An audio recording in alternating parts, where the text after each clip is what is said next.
Okay, so i-discuss ko sa inyo ngayon kung paano i-restore yung database using yung backup tool natin na remote backup tool natin na Duplicati. And then once na na-restore natin yung file, titest natin kung gumagana ba yung backup file. Okay, para ma-access natin yung Duplicati, open lang yung browser. So ang address is localhost 8200 yung port.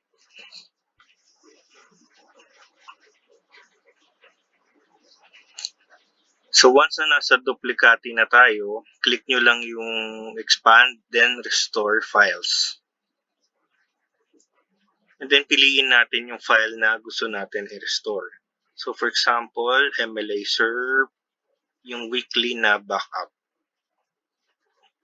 And then continue. And then pick a location. Browse.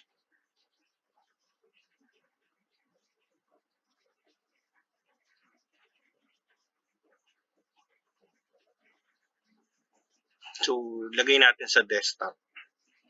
So hanapin natin yung account natin. So in my case, users, Joey Chua, desktop.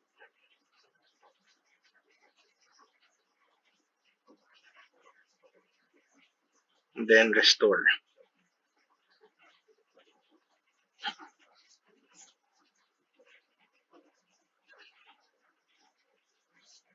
So depende sa size ng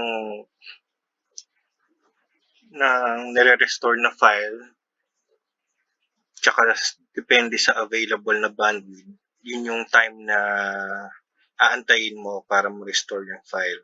So since medyo malaki to, baka abutin ng mga 10 minutes yung pag-restore ng file. Okay, pagtapos na yung pagre-restore, may lalabas na message, your file and folder has been restored successfully.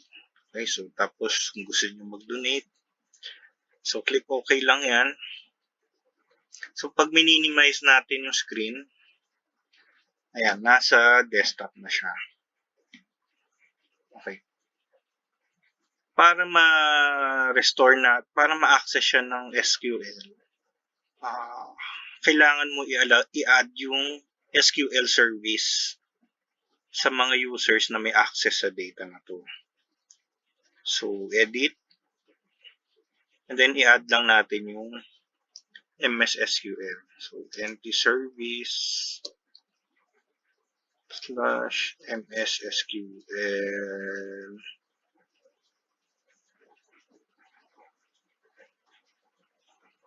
server. Then, check name. Oops.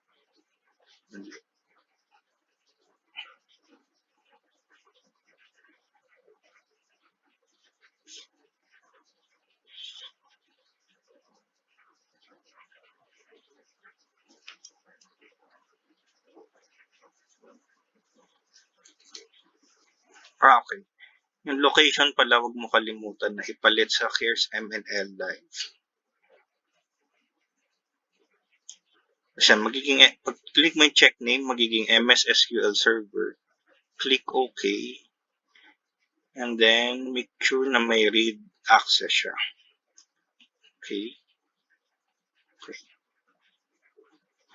So, once na na-allow natin, next is i-run na natin yung SQL CMD. So, open lang tayo ng PowerShell and then SQL CMD. So, once na nasa SQL CMD ka na, i-run mo lang yung restore, verify only from disk. Restore, verify only from disk na command. Tapos, pasok mo yung path sa loob. Okay, so, paste natin. Type ko na nga lang. C users /jo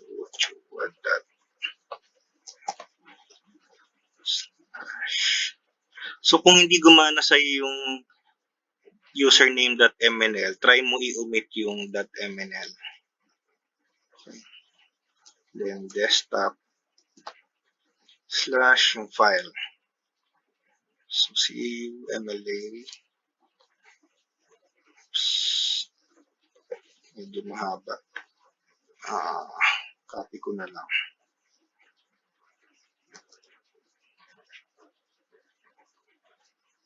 Okay, .back. Then press enter, then type go.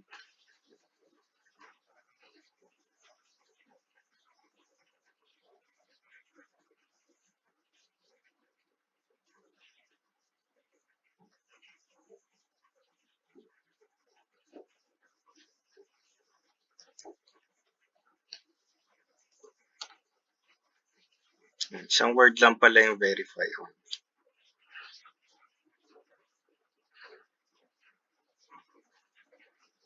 So, again, depende sa size ng database. So, antayin lang natin hanggang sa lumabas na okay.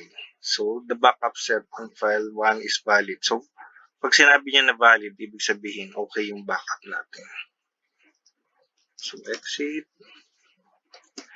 Then, sign out na tayo.